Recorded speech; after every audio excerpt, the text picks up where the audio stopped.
Hello lovelies, welcome to Narc Free Formula. My name's Freedom. Thank you for joining me. Today's episode is about the narc and love, whether or not the narcissist can actually fall in love. Before I start though, just quickly, can I remind you, if you like my videos, to like them, subscribe to the channel, hit the bell notification so you don't miss any upcoming episodes. And let's get down to it, darlings. So I've got some notes here. So they say, I love you. They act as though they are in love, and to the outside world, especially during the love bombing stage, it would look as though the narcissist is in love, no doubt. But in reality, it's a whole different thing going on. In reality, the narcissists, like the sociopaths and psychopaths, are social predators. So essentially they are looking for, they're hunting, they're hunters, they're predators. They are looking for people to take advantage of. And if telling little white lies like I love you will help them get what they want, then they will say I love you. Easy as. So during the idolization phase, you know, if you looked at that from an outsider's perspective, that would look like love. You know, kind of lots of physical affection, lots of phone calls, text messages, kind of with some of them kind of really over the top kind of declarations, you know, of infatuation. But in all reality, does it equate love? No, it doesn't. So what is the narcissist version of love? Well, it's a shallow, self-serving version, which is based on adoration and the narcissist's need for control. It's also a very one-sided affair, and without the narcissist getting their needs met, you know, there is no love. So if the narcissist is not getting their needs met, is what I'm trying to say, there will be no love. One sec. Sorry about that. So yeah, the narcissist version of love is about control. It's about getting their needs met and being in control of the supply source so they don't lose the fuel, the narcissistic supply. So in one of Dr. Ramani's videos, she came up with a really great analogy in regards to, you know, are narcs good at love? And she was basically saying, you know, that some people cook and they burn a meal, but does that mean that they, you know, they are good at cooking? Just because they can do it doesn't mean they do it well. And I think that really is kind of key and fundamental to this, because if you asked a narcissist if they love, they probably would think that they do, but that's because of their own arrested development. You know, the fact that they haven't actually properly formed, and that their programming and the very nature of their disorder means they don't even have the capacity to love like the rest of us love.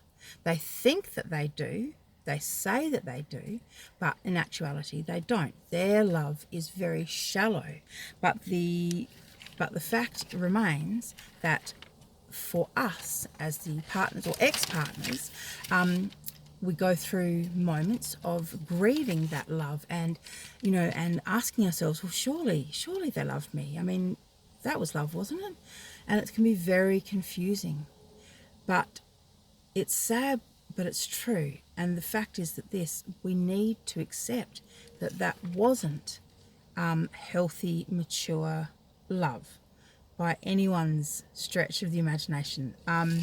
You know, narcissists project a whole lot of feelings and attributes onto their loved ones. Onto the ones that they want to love. So they kind of once they've figured you out as a source of supply, once you're giving them fuel, they can overlook a whole lot of things. As I said, they can project qualities onto you from their exes. They can do a whole lot of things to make it okay for them to be there. Because just as they put you up on the pedestal, you got to remember, during the devaluation and discard phase, you're going to be coming right off that pedestal. So the same things that they put you up there for will be the things that they take you down over. the same qualities that they originally said they liked about you, or that they, managed to talk up and fall in love with, are the same qualities that they will use to devalue and discard you. So they act all jealous, and we perceive that as love. Jealousy is not love. Jealousy is a sign of insecurity and mistrust. That is not love. That is not the mature and healthy type of love. That is not sustainable. It's not life-giving. Any kind of environment between two people that creates a sense of mistrust and fear is doomed. It's just not, it's not possible to sustain that kind of relationship. Anyhow, like I said, the reason that we're clutching at these kind of straws is because the cognitive dissonance is deep, especially, in the first 6, 12, 18 months of coming out of these situationships. And it's painful to accept the truth. But the truth is that we need to accept that these people never loved us. They don't have the capacity to love us. They're not capable of loving anyone, even if they wanted to. So their disorder and the programming of their disorder will not allow them to. As I said, they're shallow. They're jealous and they're possessive and they're controlling and they're insecure. All of these things, when you think about what is love, you wouldn't actually say, oh, that's a sign of love. He doesn't let me go out because he doesn't want other men to look at me. That is not love. That's just paranoia and insecurity and jealousy. Just one sec, guys, while I go through my notes. So the reality, like I said, the reality is, they manipulate, lie and cheat on their partners, and they'll say and do whatever they want to get whatever it is they want. They don't think twice about saying I love you. They don't think twice about using our love to manipulate us. And the problem is that, for years, for some of us, we've been in these situationships where we have been giving love, and we have been believing that what they were giving us was love in return. And it's not until after the fact, for most of us at least, that we realise that there was something so wrong that whole time. We couldn't put our finger on it, and it wasn't until after we got away that we started to realise that, that we were dealing with either narcissists or psychopaths or sociopaths. And it's in those kind of latter stages when you're actually starting to look at the relationship under the microscope, figure it out, what it was all about, how it got the way it went, and all of that stuff. What's the word? Dissecting and analysing the whole thing. It's not until kind of in these stages that we start to see that it wasn't love. And once the rose-tinted glasses come off, it helps us see it wasn't love. Because there are going to be times during our recovery when we're going to go through this longing to feel that love again, to experience the way we felt them. Because, they had us high on their love bombing. They did that for a reason, because it works. When you make someone feel like they are your soulmate, like there's no one like you.